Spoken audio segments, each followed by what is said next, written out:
Thank you, Lance. Hi. How y'all doing? My name's Larry, so you can say hi, Larry. Hi, Larry. Now, it is official. I want to just say this. I've learned today that it is finally official, no doubt about it, that I have become old. Because when I look around, and see how I judge old is that when you're the most overdressed person in the room, you tend to be the old guy.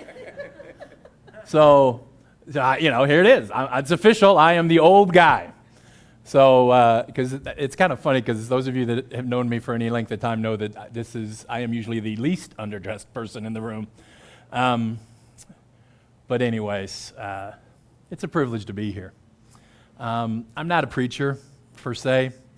My job at the sheriff's office, and we're going to talk a little bit about that, has allowed me to do a lot of different things. About 3 years ago, I was promoted to the sheriff's personal staff, and so now I work in that role as what we call the community resource officer. So, and then about 5 years ago, we developed a program at the sheriff's office that we call STARS. And it stands for Students Taking a Real Stand. Now, you wonder why we called it STARS? Well, what do we wear? As a deputy sheriff, we wear a star. So we came up with a program called STARS, and we have taken that into the schools across Montgomery County. And in the last 5 years, we've probably spoken to about 40,000 plus kids. I don't even know, I kind of lost count, but it's all across Montgomery County about a lot of different things, challenging them to be that star that they're created to be. And walk them through things from everything from social media awareness to bullying to drugs and alcohol to violence to making good choices, all that kind of stuff. So I get a privilege of just chatting every day with kids from kindergarten through 12th grade. And so I've kind of, we're just going to talk today. But let me just say this. I have a real fondness for churches like this. And I don't know how else to say it any much stronger than that. I have a fondness because of the challenges that a small church has in this day and age. Be it whatever. I mean, you could just name them, and I'm sure you can name the challenges that it is to be in a small church. But yet God has strategically, and you need to understand that God has strategically placed his hand upon this church, plopped it down in this location, opened the door for this building, which in and of itself, when I think of that, what a great miracle it is. That placed into your lives a pastor like Joe and Pam. Because, as you well know, Joe is a smart guy. I mean, so, while he's on vacation and you're on vacation from him and his rich, deep teaching, just know that you're on vacation from deep, rich teaching. Okay? So, vacation's different. And I would never, so you're blessed today. And I just want to encourage you. If you don't remember anything else I say, and I'm smart enough to know that all the words that I'm going to say, there's just going to be certain nuggets that drop into your heart and in your spirit and into your life. I pray that you really remember this, that God has a purpose and a plan for this church. Okay? This community needs you desperately. The youth of this community, the teenagers of this community, the kids of this community, the families of this community, the single folks of this community, the divorce folks of this community, the law enforcement guys of this community, the firemen of this community. They need you. They need you. And I challenge you to keep your hand at the plow. Okay? When you think, we just can't keep doing it. It's so hard. The work is because there's few or not as many as we'd like. Let me just say that. It matters. Okay? You will touch lives and see God change lives and put seed into lives that you may never even really know until one day you're in heaven. One of those kids that bounced in your bouncy house or played on that softball team, they may never step foot in this building, okay? But your light and your love and your compassion and your Jesus, okay, is not in vain in their lives. So I want to challenge you to keep doing the good stuff that you're doing, and keep believing God to do great things, because I believe He is. I believe He already has, and I believe He already is, and I believe that He's going to continue to do that. So I just want you to know that I will continue to lift you guys in prayer, that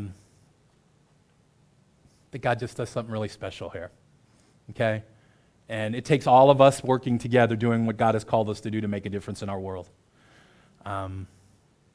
So anyways, with that being said, I want to take you on a little journey real quick this morning into John chapter 11.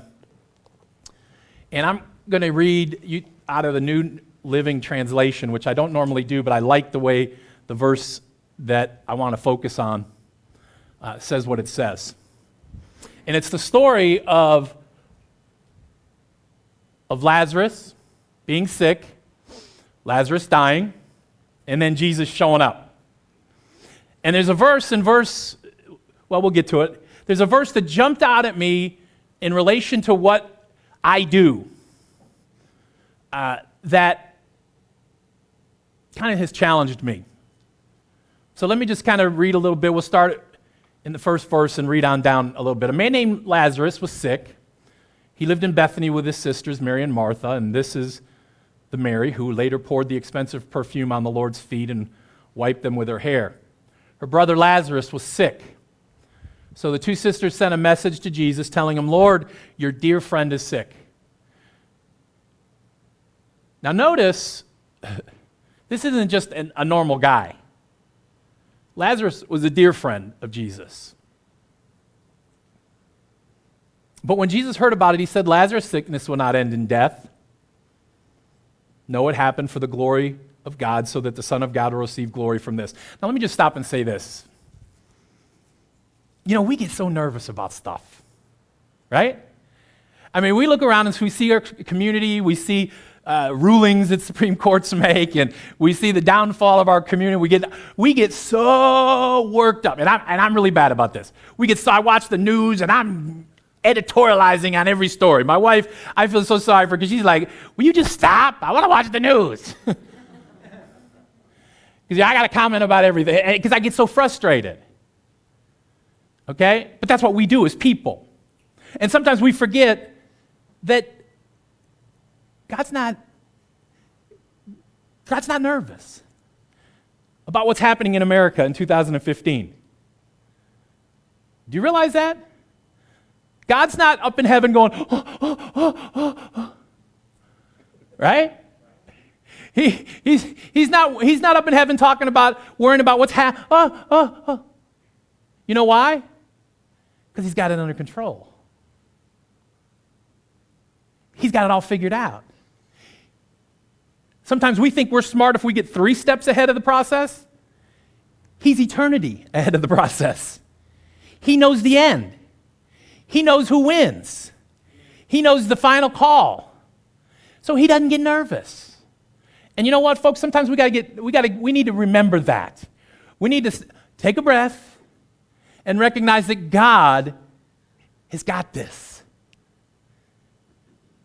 He's got it. It may not look the way we want it to look. It may not sound the way we want it to sound. It may not be happening the way we want it to happen, or as fast or slow or whatever. But God's not nervous. God's saying, today, in August of 2015, Centerbrook Church, I got you. I got this. And together, we're going to be all right. Not that there's any problems, but at the same time, sometimes we just get a little nervous about life, death, sickness, health, finances, whatever. But guess what? We serve a God that's got it. He didn't get nervous. Mary was nervous, right? About her brother. And as we read the story, you're going to see a lot of other people got nervous. So let's keep reading. Lazarus' sickness will not end in death. No, it happened for the glory of God, so that the Son of God will receive glory from this. So verse 5. So although Jesus loved Mary, Martha, Mary, and Lazarus, he stayed where he was for the next 2 days. Have you ever wondered where God was? Have you ever, God, I just prayed this prayer. Why hasn't the sky opened? Why hasn't that person received their healing? Why haven't I heard the cha-ching in my bank account? I prayed. I tithed even.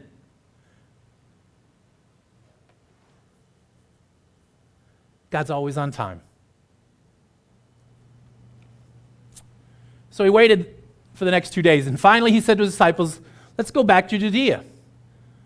But his disciples objected. Rabbi, they said, only a few days ago, the people in Judea were trying to stone you. Are you going there again? Remember, God's got this. In the natural, the disciples are saying, listen, we dodged a whole bunch of rocks with you just a few days ago. Peter took one upside the head. We don't want to go, we're not, they covered it in, oh, Jesus, we're worried about you. But no, really what they're saying is, I don't want to get hit with a rock again. Like Jesus didn't know they threw rocks at him. He forgot somehow that they had pitched rocks at him. But Jesus replied, there are 12 hours of daylight every day. During the day, people can walk safely. They can see us because they have the light of this world.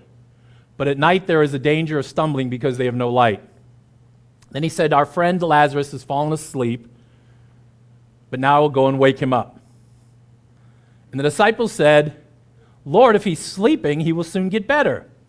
Because they thought that Jesus meant Lazarus was simply sleeping, but Jesus meant Lazarus had died. So he told them plainly, Lazarus is dead. And for your sakes, I'm glad I wasn't there. For now, you will really believe. Can you imagine sitting there and they just say, hey, Lazarus is dead. But that's a good thing, because you're going to grow out of this.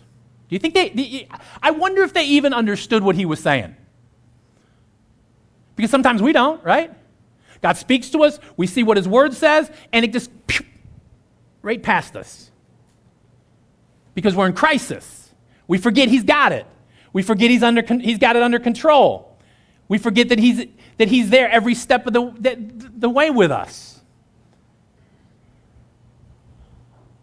This is good that Lazarus died, because now you're going to learn a lesson that I've been trying to teach you anyways. Really what he's saying.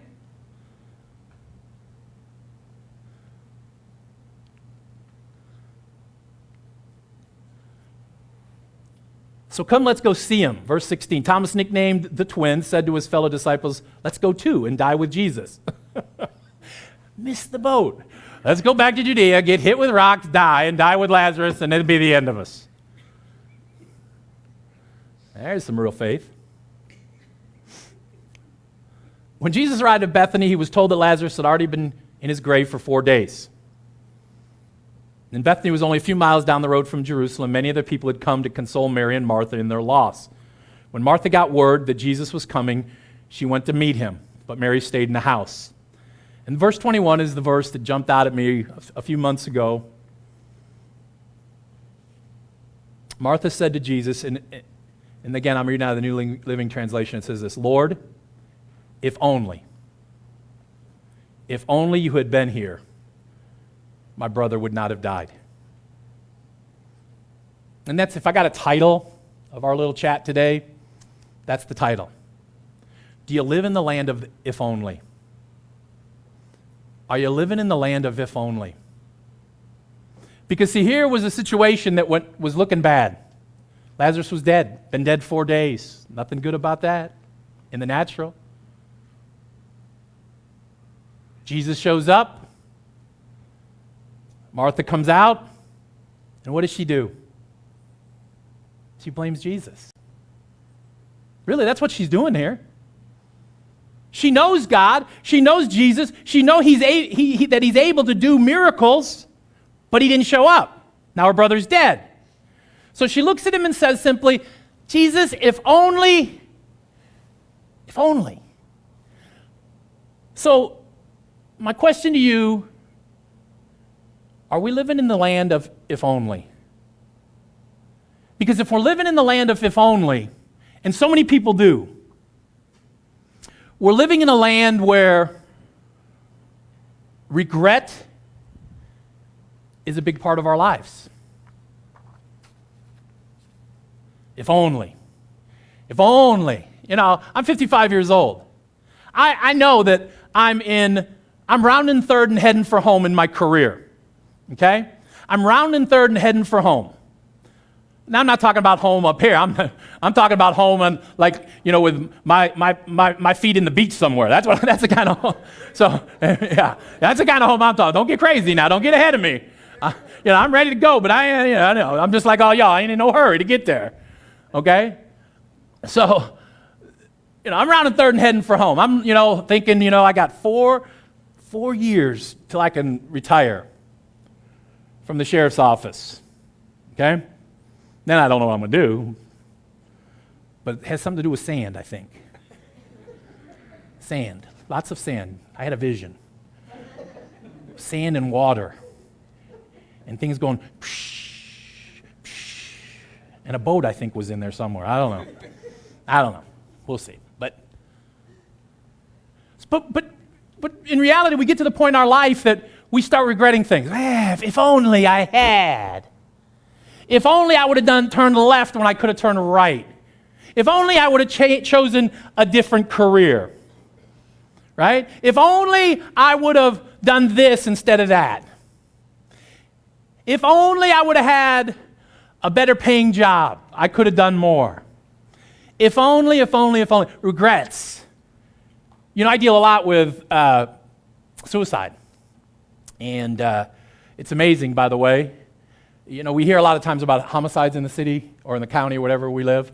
And, violent crime is a problem. But I spoke to a bunch of doctors a year or so ago about what's called post-vention suicide prevention. Now, I didn't even know what that was, but I got an invitation, so I figured I better figure out what it was. So I started looking at what that meant, post-vention suicide. And really what it means is, because suicide often comes after there's an event of suicide or an attempt, oftentimes there's clusters that follow. Make sense? You've heard of that. It happens at schools sometimes. If one kid makes that choice, then other kids are thinking and talking or whatever. So post-vention is all about the theory and the process of trying to help folks deal with it and process what they're going through. So I did this whole thing on this training for these doctors, 150 doctors, which is amazing in and of itself that my dumb self was there. But anyways, so I'm standing in front of these doctors, and this is what I learned in my research in Montgomery County, at least, that really suicide crosses all ages, but it's big, if you didn't know this, young and old. Teenagers and midlifers and older. That year, the youngest was 7, and the oldest was 95. You would think at 95 you got stuff figured out, right? Okay? But I noticed real quickly how many were in that age group, that 50 and up age group, that were ending their lives. It's the second biggest percentage, by the way. And why is that? Because they live in the land of if only. They live in the land of if only. If only I had. If only I hadn't married her. And she's saying, if only I hadn't married him. Well, you know, if only. Regrets. You see, regrets are one of those things that we've got to be careful that we don't allow to control our life. We've all got regrets because we've all made mistakes. There have been times in our life that we've gone left and we should have gone right, or times that we have made choices that we think, man, what if only. But we can't live there. Living in the land of if only is about blaming. Martha blamed Jesus. That's what she was doing. If only he'd still be alive. She was missing the point. If only is a blame game. If only is the land where people are filled with worry. Oh, if only I had prayed more. If only I had done this. If only I had done that. If only if I'd been a better person. Worry. The Bible talks a lot about worry, about how we shouldn't be worrying. The land of the only, if only, is a place of doubt. Man, if only I had done this. In my career at the sheriff's office, the things I've experienced, the things I've seen, the homicides, the death, the violent crime, the horror, this is what I like to call my if only shirt. This is a shirt that a mom gave me a few summers ago. And the shirt, her little group was called Too Young to Die, Dayton, Ohio. And on this shirt, and I know you can't see it, are these right here. And these are all names. These are all names of murder victims. And there's a lot of if onlys here. Matter of fact, if we would fast forward from the time I got this shirt to today, we could easily add at least 3 more columns to this shirt, if not a 4th column, across Montgomery County. I travel. When I drive through Montgomery County, this is how I travel. I drive around and I think, when I go by this building or this house, you understand this. You drive by and you see, well, I remember when. That's where that guy got shot. Oh, that's that old Frisch's building that's been closed for the last 15 years that I remember it was in the middle of the night, about 3 a.m, that we went there on a call where some guy had just shot this woman. Or I take you around a corner, and all of those are stories about if only. Because see, all of these names, all could have ended differently. And I go to meetings all the time where people talk, oh, if only we do this, or if only we do that, or if only we had different programs or prevention pieces, or we spent more money, or we had this, if only, if only, if only, if only. Well, friends, we can live in the land of if only, and the names on these shirts will grow. Not just because of violent crime, but if only. If only we were a bigger church, we could do more in Centerville and Bellbrook. If only we had more money, we could do something more in our community. If only, well, guess what, friends? While we're if only in, people are dying. And they may not be going on a t-shirt of homicide victims, but they're going in another book.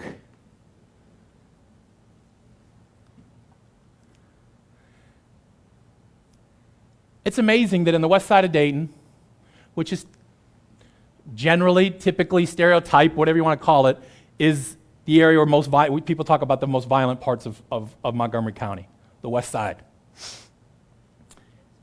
There's a church everywhere. There's churches, you could throw stones from one to another. So, is it the lack of churches? No. I don't know how many churches are in Bellbrook, but I guarantee there's a bunch, right? There's a bunch in Centerville, big churches, little churches, this church, that church, church. But here's the problem. And don't misunderstand what I'm saying, because I'm not trying to be negative. We'll bring this back in a second. But the problem is the churches are filled with people who are living in the land of if only. If only.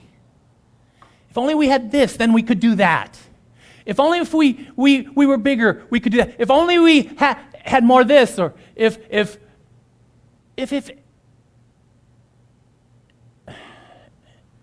and we sit frozen. We sit frozen. Now, I know you're not, because I know from day one, the one thing I know about what this church has been about from day one has been reaching out in its community, even in its infancy. And thank you for doing that. But see, what can happen, the enemy will say, well, we didn't get it. Nobody showed, we had those kids, and nobody showed up at church. Well, that's a waste of our, no! Everything you do in the name of Jesus is like that cup of cold water. Everything you do, every seed you plant, every great thing you do, every inning you played in softball. Even if you did lose, and I know you was trying to blame the umpire, right? Okay, or whatever. You was in the if only there for a minute about that game. We 13-1, right? We 13-1, but if only. No, I'm just kidding. I'm just messing. I'm messing. Because I know what that's like. Anyways. But we need to see that what we do matter. It matters. If I didn't think what I did mattered, I don't even know how many hours a week I work. I work 7 days a week almost every week. Right, honey? I mean, my job gets me going like I've never gone before in my life. And if I didn't think it mattered, and trust me, I'm working for a government agency. I'm working for a sheriff, a good man, a kind man. But I have a bigger picture. When I walk to those schools and I talk to 500-600 kids at a time, I know I can't preach Jesus to them, but I sure can live Jesus. And I can take you all across Montgomery County when I'm driving my little pink sheriff's car, which is what I drive, by the way. You know, sheriff's cars in Ohio, they're black and gold, right? Mine is pink. Mine is black and everything else is pink. We did that for breast cancer a couple years ago. I came up with a crazy idea. The sheriff bought it, and now I'm driving it every day.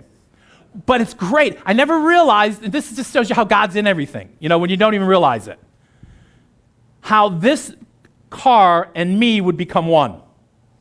And I can drive in the worst parts of this community, and 20-somethings who don't usually wave at us with all 5 fingers, if you know what I mean, okay, actually wave at me, actually want to talk to me. And what a blessing that is. To be able to just be just about any place and a little kid will come running up to me. We were at a site of a homicide, and I had been at this school over in the West Dayton, Wagaman, it was Lewis Troy School, and on that Saturday, like on Wednesday of that week, and on Saturday, we were at the scene of this homicide almost across the street. And all of a sudden, we're standing there, and I feel this little tug about knee-high on my pants. And I looked down, and here was this little 6-year-old boy who had been at the school I was at.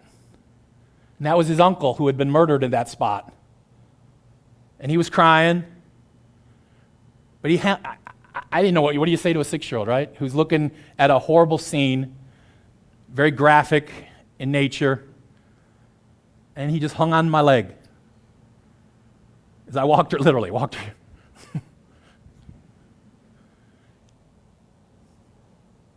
See, we can live in the land of the only and think we can't make a difference in our world, or we can realize that God is in control and He's got this, and we're going to continue to march forward, understanding that yes, we may make mistakes, yes, we may wish we had done things differently, but always knowing we can't stop and park and camp in the land of if only. Now let me give you 3 things real quick.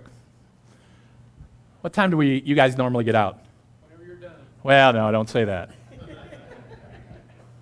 I get warmed up. Okay. I get warmed up, I get crazy. So anyways, So what do we need to do? If you find yourself in the land of if only, this is what you need to do. Number one, you need to remember some things. You need to remember. Now, what do you need to remember?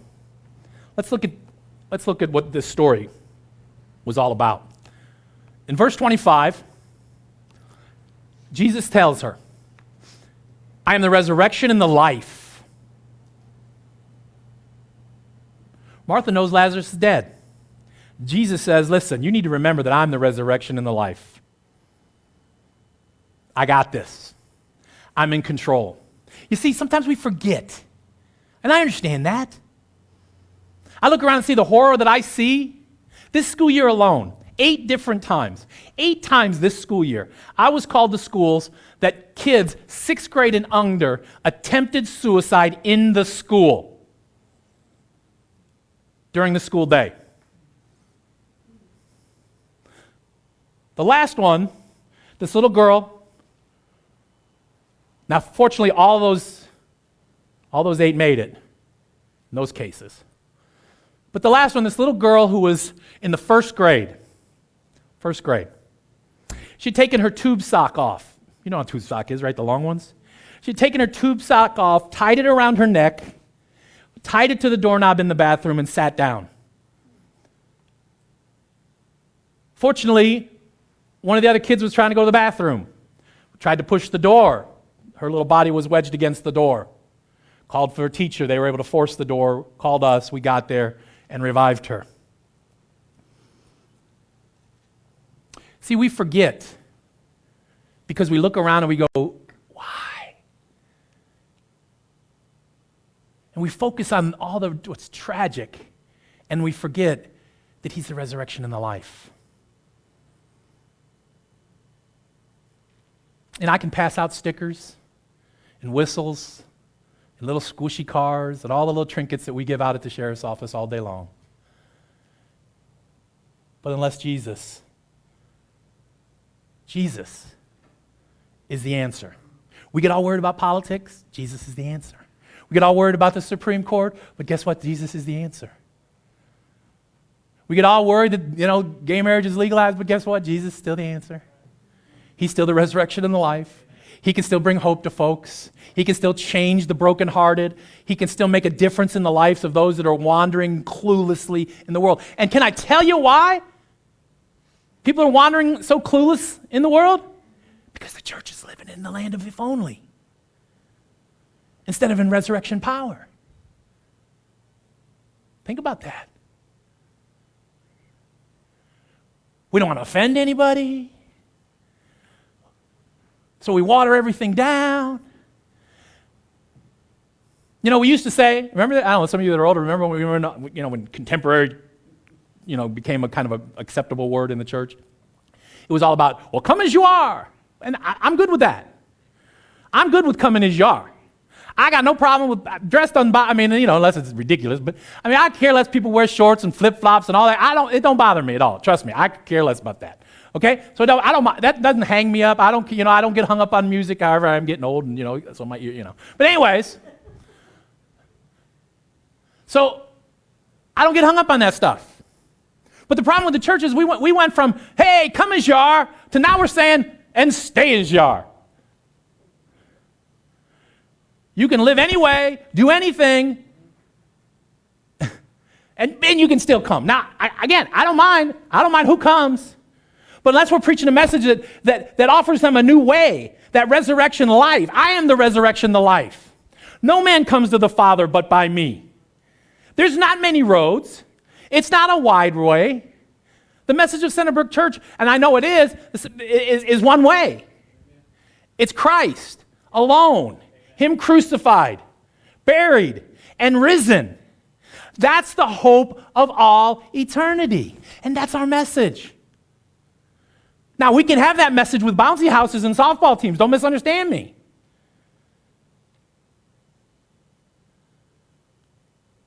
But it has to resonate through our life. So we need to remember who he is. When we're in the land of if only, we need to remember we serve a God who is able to do exceedingly abundantly above all that we could ever ask or think. Now, that's pretty big, right? I guarantee you your pastor has big dreams for this church. I imagine most of you have big dreams for this church, that God would raise up a powerhouse in this community, okay? But guess what? You know what God's saying to that? I'm with you. Matter of fact, I'm not just with you, I'm ahead of you. And as big as you think, I'm bigger. As powerful as you think, I'm with you. So you need to remember that when you live in the land of if only. You need to get back to remember who our God is. And churches get so frustrated. We can't relate. We can't reach out. So we got to, and here's the problem. Churches are always changing everything. We're changing the colors of this and the colors of that, and we're painting this and new stationery and new logos. Listen,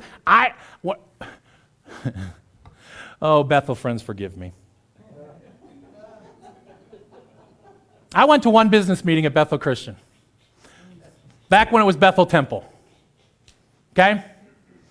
I went to one business meeting, and it was when they were going to change the name. Okay? So some of you Bethelites, you know what I'm talking about. The rest of you, it doesn't matter. And I remember sitting there in the back, and I will admit, I was not vested in the sense that I hadn't been there for a million years, like some of the folks. Okay? All right? So and Pastor and some of the people, I don't even know why it has happened. What was that? But it was good. I think the original talk was to change it from Bethel. What was it? Oh yeah. Bethel Temple. See, that's my whole point, by the way. So Bethel Temple. So I think they wanted to change it to First Assembly of God, right? Okay. Now, and needless to say, what happened was a discussion. And I remember somebody stood up, and it was an older folk. God bless them. And they'd been there forever, and they started going, well, when we laid the cornerstone of the building. And I went, oh, Lord, here we go. And they started quoting some Old Testament verse. Needless to say, see, the Bethel people are laughing. They know what I'm talking about. So, needless to say, the name didn't get changed to First Assembly. And I sat in front of my Sunday school class the next Sunday, like a couple days later. And this is what I said to them. I don't care if you call us Walmart. I could care less. Because it's not the name on that billboard that makes the difference. I'm all for creative names. I think Centerbrook's a pretty cool creative name. Okay, I'm all for good logos. Okay, we're visually people. I understand all that. But it's not about our name. Right? Do you understand? Are you with me here? Am I talking crazy? Okay, I mean, it doesn't matter. What matters is who's in us. What matters is what we demonstrate and what we live and the love that we share. Well, if only we had been called. No, it doesn't matter. Whatever good or bad has happened at Bethel or any other church since they changed the name had nothing to do with the name. Had to do with the people. Okay? See, now I'm meddling. You're good at it. Oh, I'm good? All right, thank you. All right, so what are they going to do, fire me? No, I don't work for nobody, so. Notice I don't say anything bad about the sheriff, though. But anyways, so we need to remember that God is a life giver. He's the resurrection and the life, he says in verse 25 and 26. Then if you jump down to verse 33 and 35. When Jesus saw her weeping and saw the other people wailing with her, and this is why I like this translation, because I'm not sure it says it like this. When Jesus saw her weeping and saw the other people wailing with her, a deep anger welled up within him, and he was deeply troubled. Now, I wonder why there was an anger and why he was troubled. You know why I think, and this is just me, this is Larry talking crazy. Talk to Joe if you really want the answer. I think he was just disappointed that they had missed the boat. They were all panicking. All the teaching he had done, all the example he had been, all the miracles they had seen, and here they are weeping, wailing, blaming, carrying on, and I think he was just disappointed. Have you ever been angry and disappointed at the same time? If you have children, that's happened, right? It's kind of part of being a parent. You get angry at them and you're disappointed, maybe they make a bad choice here or there, okay? All right? And I think that's why Jesus was angry. He was disappointed in them. All I've done, all I've said, all I've taught, all you've seen, and you missed it. And then it goes on and says that, the smallest verse in the Bible, and then Jesus wept. And why did he weep? Really for one reason, because he cares. He cares. God help us to care. Why do I work 70 and 80 hours in a week? And now that I'm in the role of command staff, I don't get overtime. Okay? It's just part of the job.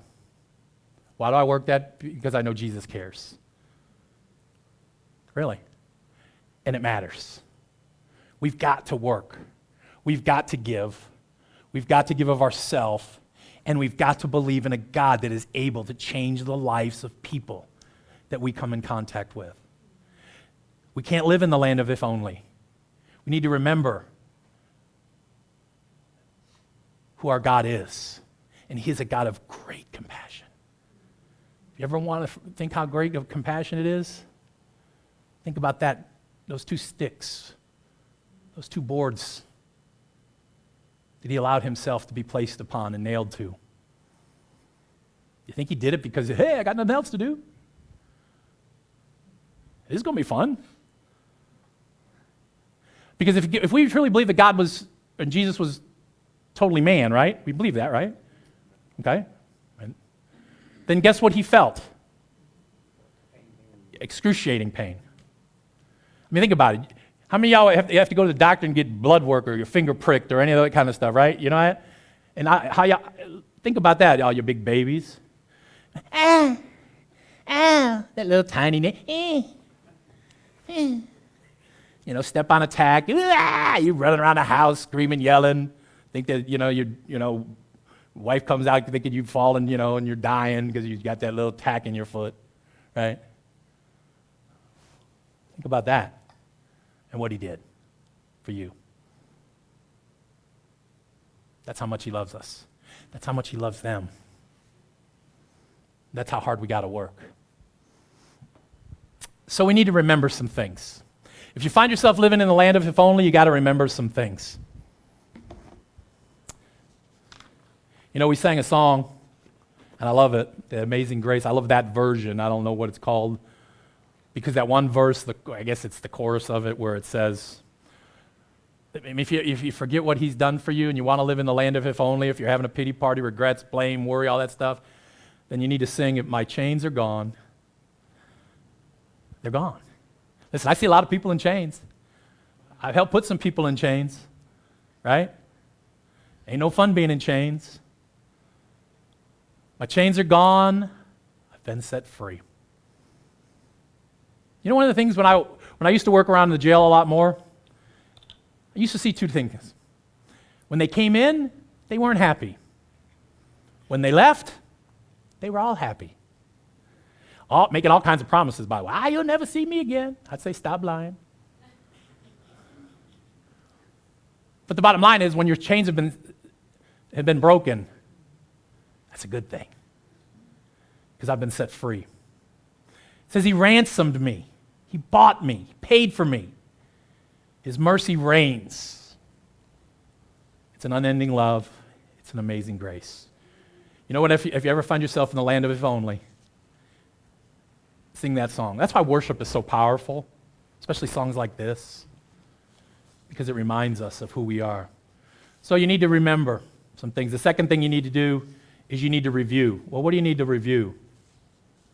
You need to review where God has taken you.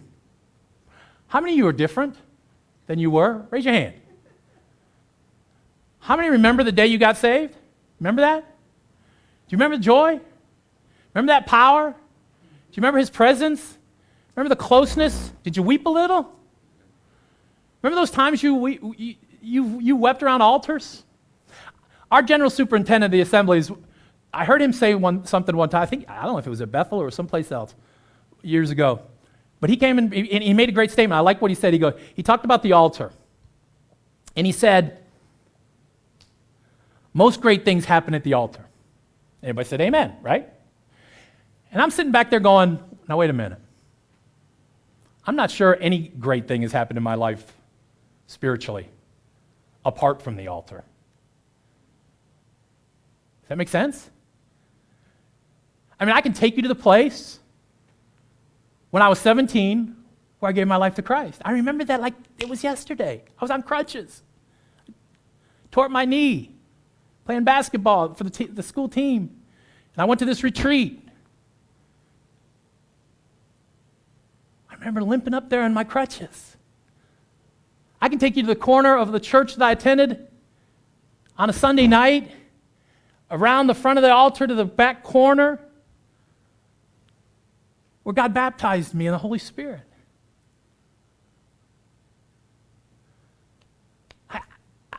I'm sorry. I think every great thing that's ever happened to me has happened at the altar. I got married at the altar, right? I didn't get married someplace. I got married. Everything good. See, we need to review from time to time how good God is. Because when we're caught, and the enemy's real good at this, the enemy's good to put us in the land of if only. If only.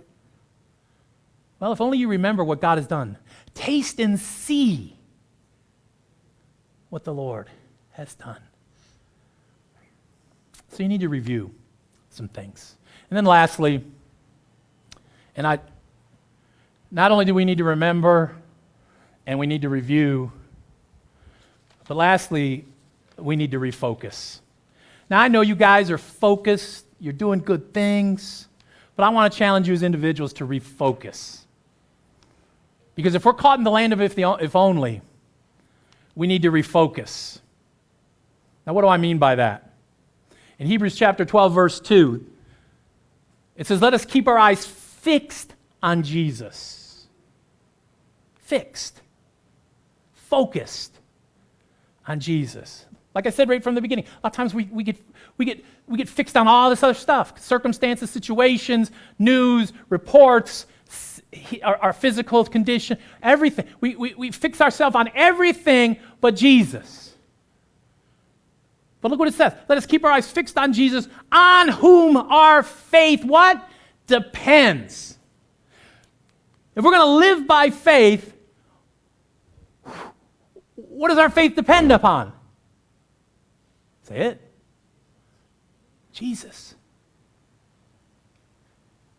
If we're going to walk in faith, it depends on how much we fixed our eyes on Him. If we're going to live in faith, we have to fix our eyes on Him. If our eyes aren't fixed on Him, our faith level is diminished.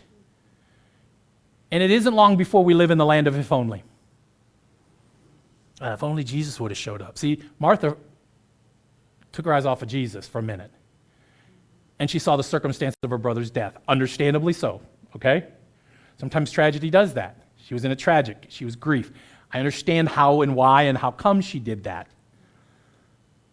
But as soon as she took her eyes off of Jesus and forgot that He was the resurrection and the life, her faith went down. Centerbrook Church, keep your eyes focused on Jesus. Refocus everything you do, personally, corporately, on Jesus. If it ain't about Jesus, it ain't about worth doing. Okay? Now, there's all kinds of creative ways we can do Jesus. We can have hay rides and give out candy and all kinds of things. Okay? So don't get stuck in the rut. Well, they're not preaching. No, that's not what I'm saying. Okay? I am all about creative. I think you can put a dunk tank out there for Jesus. Knock Joe in there all day long. That's right, Joe. Matter of fact, I will come and throw some balls if he gets up there. But we need to refocus. Focus on Jesus, on whom our faith depends from beginning to end. He did not give up because of the cross. On the contrary, because of the joy that was waiting for him, he thought nothing of the disgrace of dying on the cross.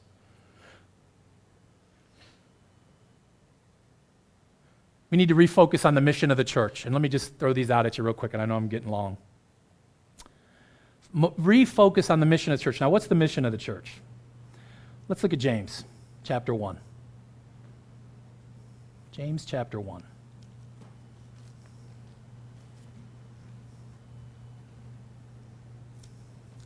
Verse 27.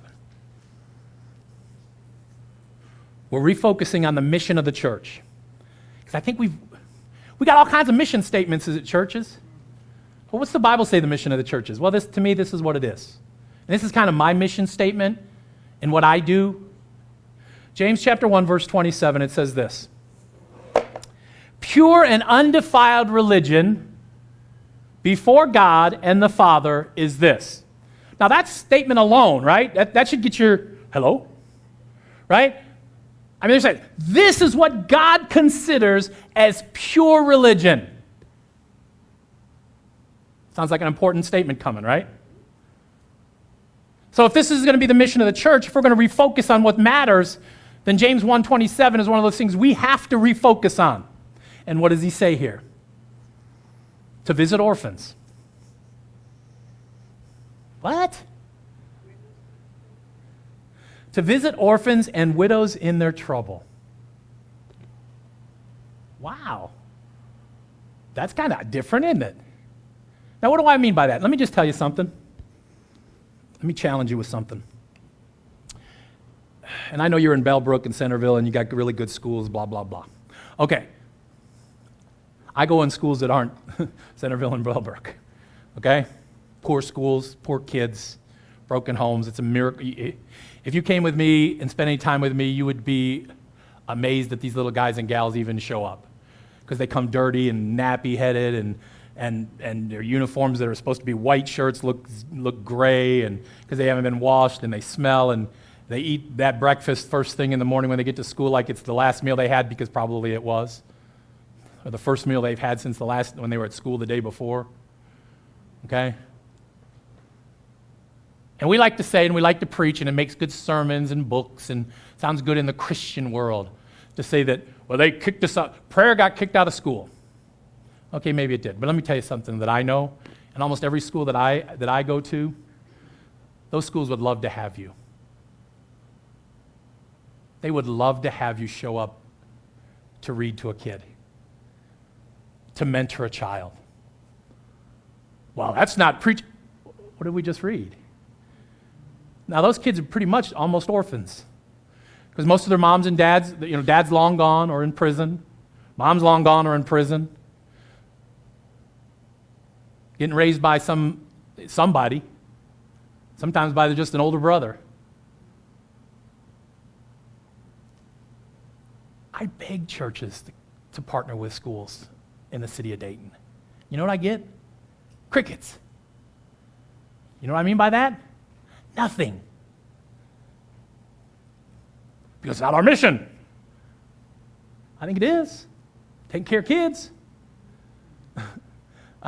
I think that is our mission, taking care of kids. Now, I know you do that here, but do some more.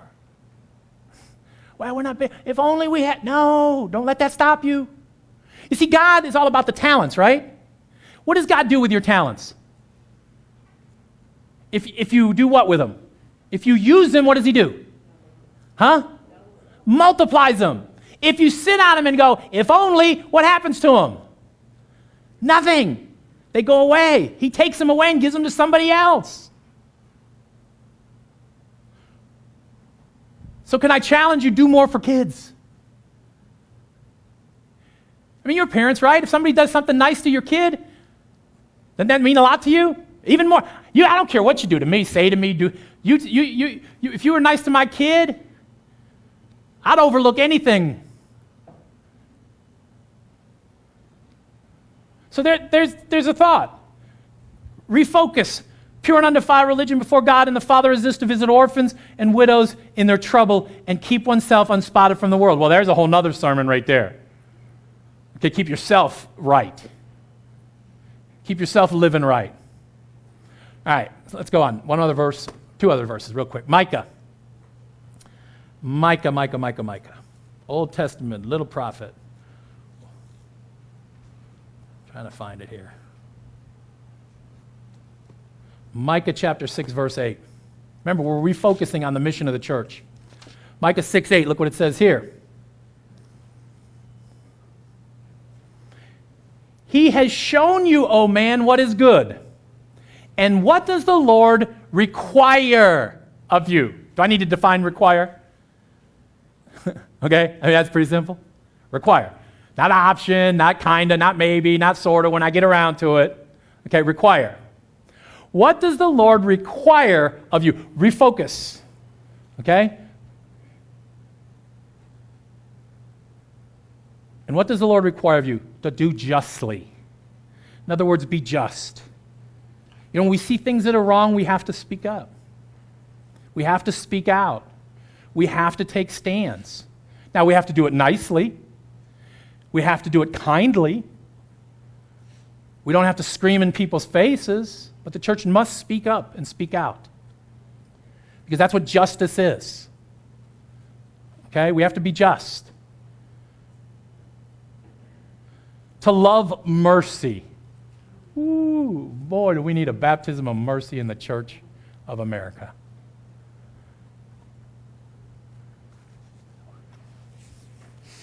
I ain't even going to go there. But I will say this.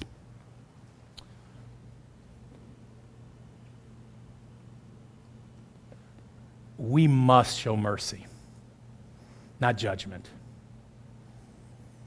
Okay? We must show mercy, not judgment. A couple years ago, one of my sergeants, a black female sergeant, great cop. She was diagnosed with breast cancer, and it was really touch and go for a while. And so I went to the hospital when she was there, and I prayed for her. And I hugged her neck, and we cried together. She had her surgery. She ended up having a good report. And then she came back to work several months later. I walked into her office, and I snatched her by the hand, and I prayed for a prayer of rejoicing with her. And this tough, I mean, she is a good deputy. This tough little female that I would partner with any day of my life. I would trust her with my life, and I do. She broke down, and we were in there crying together again. And then we left. Oh, did I fail to mention that she's a lesbian? Okay? But guess what? She needed mercy. Now it wasn't the time for me to lecture her on her sinful life. Okay? It was the time to show her mercy and God's grace. And we have a great relationship. She's still in the lifestyle, but God's able. Mercy. We need to be a place of mercy. That's why I'm all about come as you are. But mercy doesn't allow you to stay as you are. That's not mercy. To show justice, to have mercy, and what's that last one? And to walk humbly with God. To walk humbly. Walk humbly. See, it's all about God anyways. So I don't take the blame, but I also don't take the praise. And that's important, you understand that. Whatever God does, it's God. I mean, some plant, some water, God gives the increase. It's our job. So that's why I don't get worried. If you go out and have a bouncy house here and those kids end up at a church down the street, so what? That would be nice if they were here. But that's really not the purpose. The purpose is to show them Jesus, not Centerbrook. You understand that? Now, I've been a chaplain for the Sheriff's Office since 1993, and I spoke at the International Conference of Police Chaplains numbers of times at their annual training conference. And I watched as chaplaincy and law enforcement went from basically being Catholics and Methodists and Lutherans to evangelical churches. And here's what I saw when the evangelicals showed up. Now, I'm evangelical, okay, I'm AG, I'm okay, all right? But here's what I saw. All they wanted to do was collect scalps, those chaplains. Okay, spiritual scalps. They wanted to say, led them to Jesus. Now, that's my goal as a chaplain, ultimately. But I never saw it as an opportunity to build the church. Let me tell you something. These guys that drive around in the Bellbrook Police Department, they desperately need you. You talk about a lost field. Cops are the hardest, goofiest people you will ever meet in your life. They are as closed nation as there are in any continent of Africa. It's the nature of the beast. Okay? But they still need Jesus. But we forget, it's all about Jesus. All right, last thing, and I know I'm long.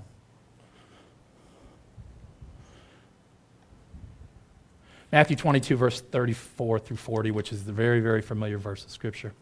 The religious leaders have got Jesus cornered. They're trying to trick him.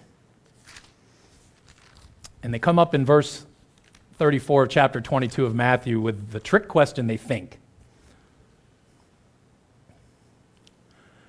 But when the Pharisees heard that he had silenced the Sadducees, see, he had already shut the one group down, now they're caught, we'll trick them. They gathered together, and one of them, a lawyer, leave it to a lawyer. Ain't no lawyers in here, is there? Okay. One of them, a lawyer, asked him a question, testing him and saying, "Teacher, which is the great commandment in the law?" Jesus said to him, "You shall love the Lord your God with all your heart, with all your soul, and all of your mind." See, we're talking about how to get out of the land of the if only. You need to refocus. And what you need to refocus on is that, to love the Lord your God with all your heart, mind, and soul. You see, your heart is your passion. Are you passionate about your walk with God? Your soul is who you are at the very core. Does who you are at the very core cry out Jesus and his purpose and his plan? And the mind is really what you're all about, what you do strategically in life. You may work here and get a paycheck from there, but it's all about what you do. See, I get a paycheck from Montgomery County. I work for the Montgomery County Sheriff's Office. But let me tell you something. My mind is all about Jesus every day. How I can point him to Jesus. If I see an inch of opportunity, I will drop Scripture in a school. If I'm in a counseling session with somebody at a school, I will drop it in a heartbeat. Because I'm always thinking strategically, what can I do in my mind to point people to Jesus? So when I talk about bullying and kids picking on each other, you know what I like to say? Do y'all believe in God? They all raise their hand. In public school. I said, you know what? There's a verse in my Bible that says, I am fearfully and wonderfully made. Now, what does that mean? God made us. Right? It's pretty simple. So, see, and I don't even have to preach, but see, this is strategic. So I say, well, you said God made you? Yes. It's great. Kids know. It's us adults that mess everything up. Kids are good. God made us. Oh, so God made you? Yes. Does God make mistakes? No. Does he make bad things? No. So is this your friend? Yes. Did God make him? Yes. Did God make a mistake when he made him with that big head? They all laugh. No. Because you're all special. Strategic. Love the Lord God with all your heart, mind, and soul. And then it goes on and says this. What? What does it say? To do what? Love your neighbors. So what's the mission of the church? Love people. You can't find yourself in the land of if only. You need to review who God is. You need to remember what he's done.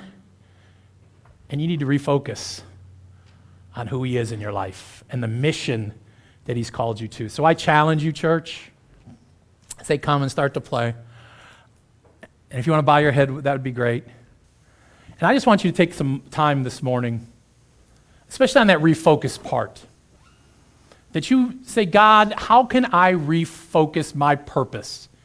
Do I need to refocus? Do I need to refocus and think about what it said in James about the widows and the orphans?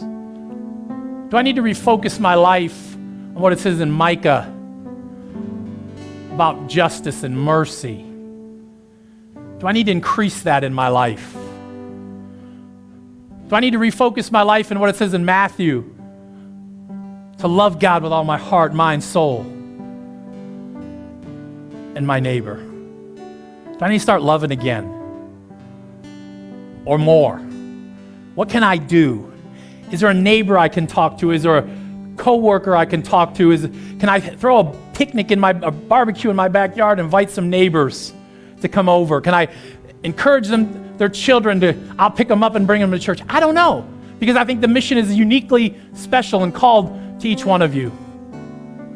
But friends, I thank God that this church is not living in the land of if only.